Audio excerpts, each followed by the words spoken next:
ప్రపంచంలోని అతిపెద్ద e commerce company Amazon తీసుకున్న నిర్ణయం సంచలనంగా మారుతోంది. కార్పొరేట్ కంపెనీల అధ్యాయంలో ఈ నిర్ణయం కొత్త శకం నిర్మిస్తుందా, లేక మనిషి సృష్టించిన టెక్నాలజీ మనిషి ఉనికికే ప్రమాదకరంగా మారబోతుందా అన్న అభిప్రాయాలకు కలిగిస్తోంది.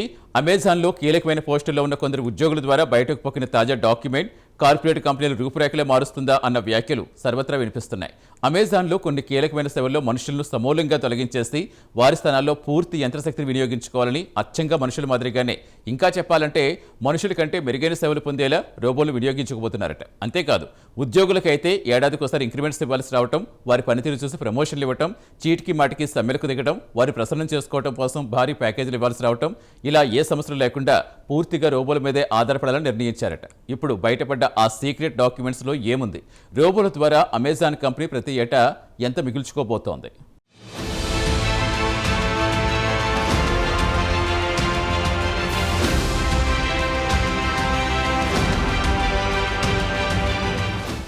మనుషుల మీదనే ఆధారపడితే కంపెనీలకు ఆర్థిక భారం తప్పదా?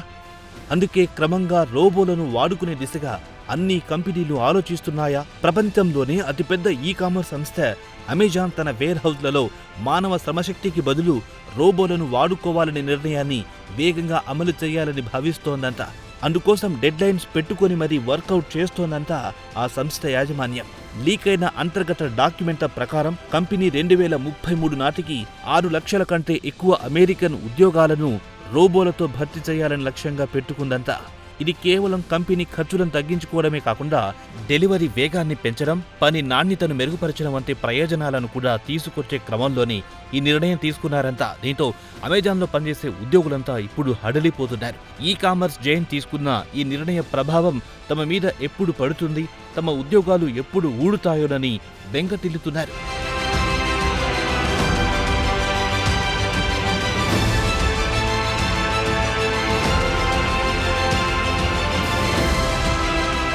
అమెజాన్లో జరిగే 75% ఆపరేషన్లలో రోబోల ద్వారా ఆటోమేట్ చేయాలని కంపెనీ భావిస్తోంది. ఇప్పటికే అమెజాన్ వేర్ హౌస్లలో 10 లక్షలకు పైగా రోబోలు పనిచేస్తున్నాయి. ఉదాహరణకు ఒక్క లూసియానా వేర్ హౌస్లోనే 1000కి పైగా రోబోలు వాడుతున్నారు.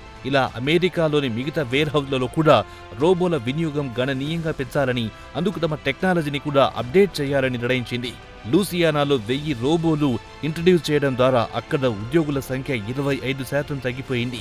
ఇక 2027 నాటికి 40 ఫెసిలిటీలలో అదే మోడల్ను అమలు చేయాలని ప్లాన్ చేశారు. ఈ మార్పులన్నీ ఎందుకోసమంటే లేబర్ ఖర్చులు తగ్గించుకోవడం, అదే సమయంలో వర్క్ ఎఫిషియన్సీని పెంచుకోవడం వంటివి ఇందులోని కీలక అంశాలుగా చెబుతున్నారు. అమెజాన్ అంచనాల ప్రకారం 2025-27 మధ్య రోబోల ద్వారా జరిగే ఆటోమేషన్తో సుమారు 1,06,000 కోట్లు కంపెనీకి మిగులుబాటు లభిస్తుందని భావిస్తున్నారు. ఈ మిగులుబాటు ద్వారా అమెజాన్ ఇతర ఈ-కామర్స్ ప్లేయర్లకు మరింత గట్టి పోటీ ఇస్తుందని కంపెనీ యాజమాన్యం అంచనా వేస్తోంది. ఈ నిర్ణయం ద్వారా డెలివరీలో వేగం పెరుగుతుంది, అందుకయ్యే ఛార్జెస్ తగ్గుతాయంటున్నారు.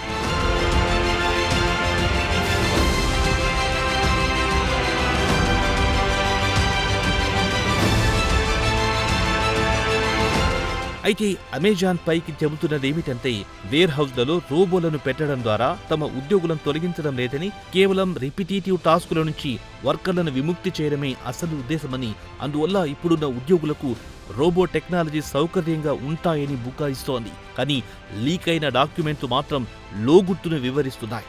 2027 నాటికి రిక్రూట్ చేసుకోవాల్సిన 1,60,000 కొత్త ఉద్యోగాలను నివారించడానికి అని ఆ కంపెనీ సీనియర్ల ద్వారా బయటకొస్తోంది.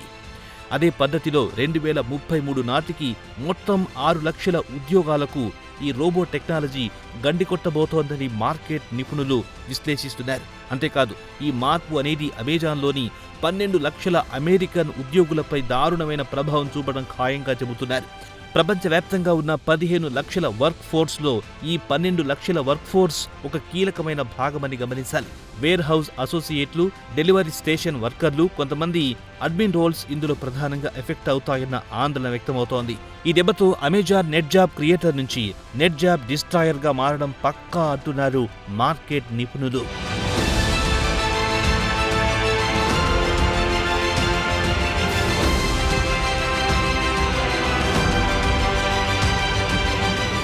ఇందులో పాజిటివ్ సైడ్ కూడా ఉందంటున్నారు. రోబోలు రిపిటేటివ్ టాస్కులు అంటే లిఫ్టింగ్, సార్టింగ్ వంటివి చేస్తే మానవ సిబ్బంది robo maintenance, programming, quality control వంటి హై స్కిల్ రోల్స్లోకి మారే అవకాశాలు ఏర్పడుతున్నాయి. అమెజాన్ ప్రకారం ఆటోమేషన్తో 700 కొత్త జాబ్ కేటగిరీలు క్రియేట్ అవుతున్నాయని అంటున్నారు. ఈ రోల్స్లో ఎంప్లాయీస్ వేతనాలు కూడా మెరుగుపడతాయంట. రోబోటిక్ ఫ్లోర్ మేనేజర్ లాంటి కొత్త ఉద్యోగాలు ఏర్పడబోతున్నాయి. కానీ లో స్కిల్డ్ వర్కర్లకు మాత్రం ఇది ఖచ్చితంగా సవాల్ విసురుతుంది. మరోవైపు వేర్ హౌస్లలో కీ రోల్ పోషించబోతున్న రోబోల ద్వారా మిగులుబాటయ్యే ఆదాయంతో అమెజాన్ తన ఇమేజ్ను మెరుగుపరుచుకోవడానికి కమ్యూనిటీ ప్రాజెక్టులు, ఎడ్యుకేషన్ ప్రోగ్రాంలు చేపట్టాలని ప్లాన్ చేస్తోందని సమాచారం.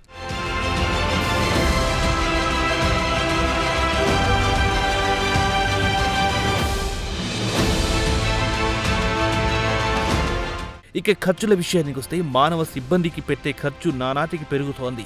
సిబ్బందికి ప్రతి ఏటా ఇంక్రిమెంట్లు, వారికి ఆయా దేశాలలో నిబంధనల ప్రకారం ప్రమోషన్లు కల్పించాల్సి రావడం, సిబ్బంది సంఖ్యను బట్టి చెల్లించే ట్యాక్స్లు ఇలా తడిసి మోపెడవుతున్నాయి. అది కాక మానవ సిబ్బంది చీటికి మాటికి సమ్మెలు చేయడం, ఓవర్ టైం పేమెంట్లు, ట్రేడ్ యూనియన్ల గోలలు ఎంత పెద్ద కంపెనీకైనా తలనొప్పిగా మారుతున్నాయి. అటు రాజకీయ పార్టీలు తమ ప్రాబల్యాన్ని పెంచుకోవడానికి కూడా ప్రైవేట్ ఉద్యోగుల మీద రాజకీయ వాగ్దానాలు చేయడం వంటివి నానాటికి పెరుగుతున్నాయి. ఇలా పలు కారణాలతో మానవ సిబ్బందిని తగ్గించుకుని రోబోలను విరివిగా వాడుకుంటే పని గంటల ప్రమేయం లేకుండా ఎంతసేపైనా పని చేయించుకోవచ్చు. ట్రేడ్ యూనియన్ల గగ్గోలుకు ఆస్కారం ఉండదు. ఉద్యోగుల వెల్ఫేర్స్ కోసం ప్రత్యేకంగా నిధులు కేటాయించాల్సిన అవసరం లేదు. సెలవులు, పండుగ అలవెన్స్లతో సంబంధం ఉండదు. ఇలా ఎలా చూసినా కూడా వేర్ హౌస్లలో రోబోల వాడకాన్ని పెంచుకోవడం లాభదాయకంగానే భావిస్తున్నారు.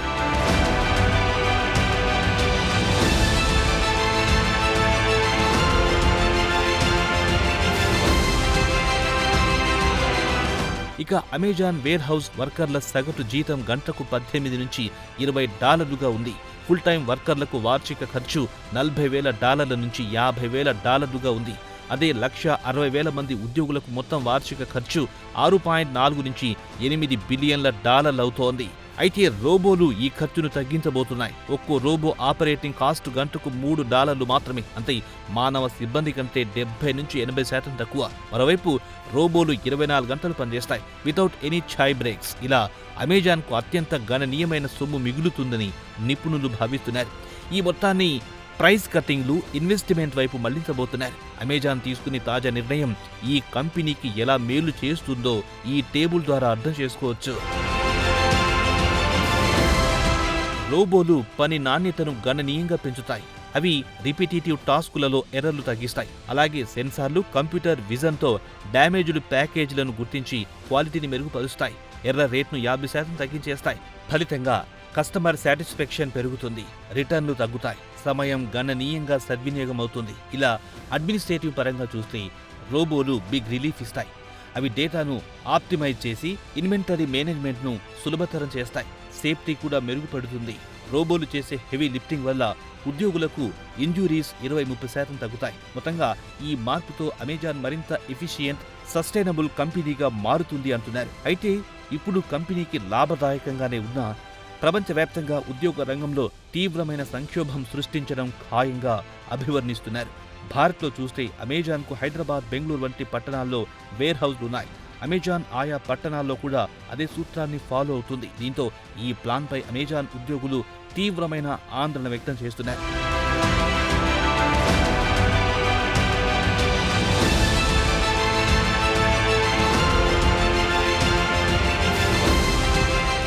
ఇలా మొత్తానికి మానవుడు సృష్టించిన రోబోలు మనుషుల భవిష్యత్తుతో చెలగాటమాడుతున్నాయా? యంత్రాలు ఆడబోయే చెలగాటానికి మనిషి సిద్ధంగా ఉన్నాడా? మరోవైపు కొత్త టెక్నాలజీని ఇంట్రడ్యూస్ చేయడం ద్వారా కొత్త ఉద్యోగాలు కూడా పెరుగుతాయంటున్నారు. కానీ అలా పెరిగే ఉద్యోగాల సంఖ్య ఎంత నాణ్యమైన ఉత్పత్తిని ఆ పోస్టులు క్రియేట్ చేస్తాయి? ఆఖరికి ఈ రోబో టెక్నాలజీ కేవలం వేర్ హౌస్ల దగ్గరే ఆగిపోతుందా? లేక మనిషి ఆలోచనలను కూడా చంపేసి బుర్రలో తిష్ట వేసుకుని ఏం చెయ్యాలో తెలియని స్థితికి కూడా తీసుకెళ్తుందా అన్న సందేహాలు కూడా కలుగుతున్నాయి.